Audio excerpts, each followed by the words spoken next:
Welcome to my YouTube channel Vikas Sir Accountancy Amritsar. Today I will discuss about the calculation of cash flow statement और यहाँ cash flow from operating activity by taking base as statement of profit and loss.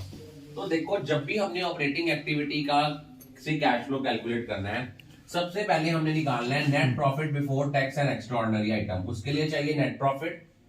अगर कोई interim dividend है तो वो add होगा, previous year का कोई प्रपोज डिविडेंड है वो प्लस होगा, ट्रांसफर टू रिजर्व ऐड होगा, provision for tax made during the year add होगा, रिफंड ऑफ टैक्स माइनस होगा, कोई एक्स्ट्राऑर्डिनरी आइटम क्रेडिट की है वो माइनस होगी। अब इस क्वेश्चन में देखो हमें प्रॉफिट नेट प्रॉफिट कितना दिया हुआ है, लॉस दिया हुआ है 1,65,000 का, हमने वो लिया। अब देखो हमें वो तो दिया नहीं हुआ, इंटरिम डिविडेंड, प्रपोज डिविडेंड भी नहीं दिया, ट्रांसफर टू रिजर्व भी नहीं दिया, प्रोविजन फॉर टैक्सेशन भी नहीं दी, ये भी नहीं दिया, ये भी नहीं दिया। तो सारा का सारा जो net profit before tax and extraordinary item आया, ये आया आपका 1,65,000। अब हमने ऐड करने हैं इनमें non operating and non cash expenses. उनमें देखो सबसे पहले आती है डेप्रिसिएशन। अब डेप्रिसिएशन हमने कितनी लेनी है वो देखा जाए।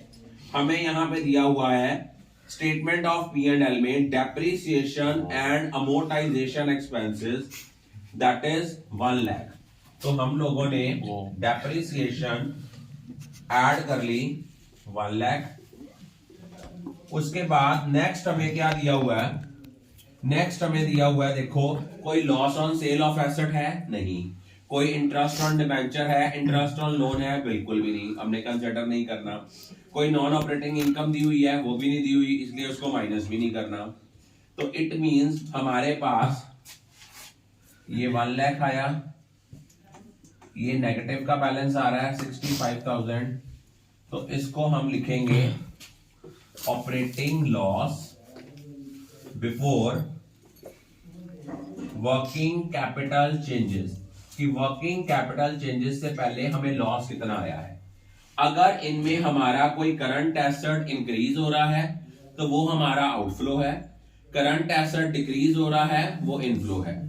अब देखो आपका बिल्स रिसीवेबल जो है वो डिक्रीज हो रहा है, डिक्रीज इन बिल्स रिसीवेबल, ये आप ऐड करोगे, ये है आपका 10,000 का।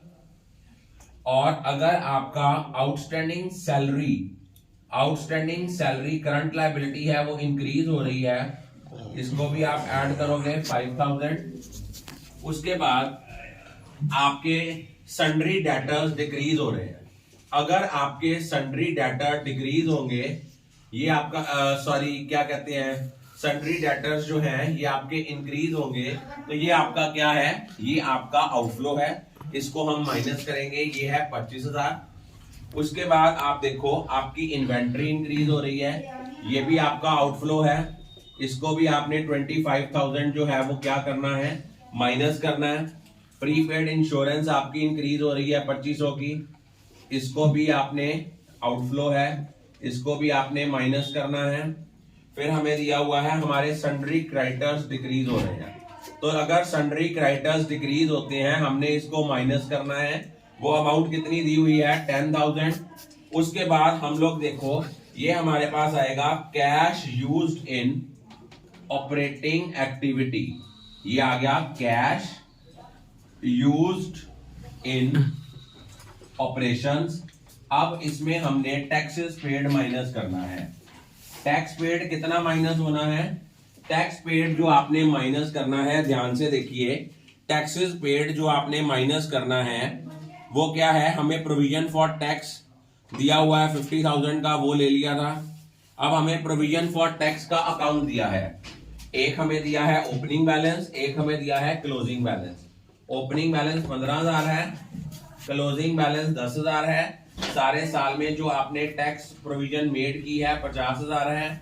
65,000 में से 10,000 माइनस हो गया, 55,000 आ गया आपका टैक्सेस पेड। तो ये आपका नेगेटिव बैलेंस आ गया 1,67,500। ये आ गया cash used in operating activity. Is it clear? I think all of you are clear about it. Thank you.